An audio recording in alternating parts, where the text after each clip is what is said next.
இப்போது சிவன்ராத்திரியின் மகிமையை பற்றி சில வார்த்தைகள் சொல்கிறேன்.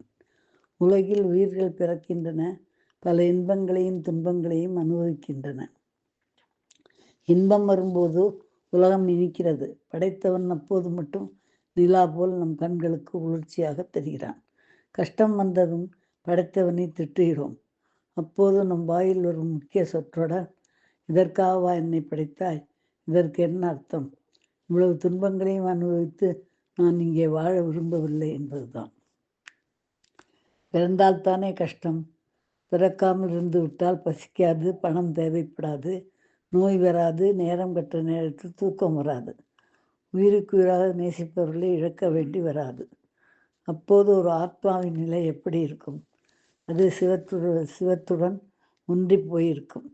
இப்படி ஒரு நிலை எனக்கு வேண்டும் சிவனே, எனக்கு அழியா நிலையான புக்தியை கொடு. உன்னோடு நான் இருந்து விட்டால் எனக்கு ஏது அழிவு என்று கேட்பதாகும். இதற்காகத்தான் ஒரு குறிப்பிட்ட நாள் இரவில் விடிய விடிய கண் விழித்து நம் பாவங்கள் கண்டு சூடாயிருக்கும் சிவனுக்கு அபிஷேகம் செய்து என் பாவத்தை நிவர்த்தி செய்து உன்னோடு இணைத்துக்கொள், இந்த பூமியில் வாழும் வரை எனக்கு போதிய வசதி செய்து கொடு என வேண்டுகிறோம். அந்த நாள் மாசி மாத தேய்பிறை சதுர்த்தி. அந்த நாளே சிவன்ராத்திரி.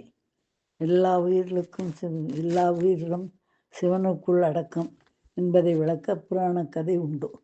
பிரம்மாவுக்கும் விஷ்ணுவுக்கும் தங்களில் யார் பெரியவர் என்ற போட்டி ஏற்பட்டது. அந்த வழக்கு சிவனிடம் வந்தது.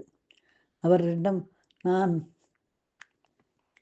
வானுக்கும் பூமிக்காக உயர்ந்து நிற்பேன். ஒருவர் என் முடிவை கண்டு வர வேண்டும். இன்னொருவர் என் திருவடியை பார்த்து வர வேண்டும். யார் வெற்றி பெறுகிறாரோ அவரே பெரியவர் என்றார் சிவன்.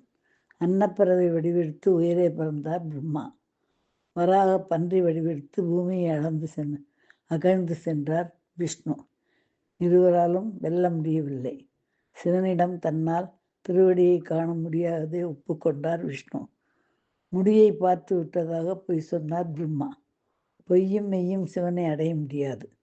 ஒருவன் இறந்து விட்டால் ஜீவன் போய்விட்டது என்று சொல்வது உலக வழக்கம். அதாவது அந்த உடல் பொய்யாகிவிட்டது, இனி அது எழாது என்று அர்த்தம். அந்த பொய்யே பிரம்மனின் பாத்திரம். நாம் பிரம்மன்களாய் இருக்கிறோம். இந்த உலக வாழ்க்கை உண்மை என நம்பி நம்மை நாமே ஏமாற்றி கொண்டு இறைவன் திருவடியை அடைய மறுக்கிறோம்.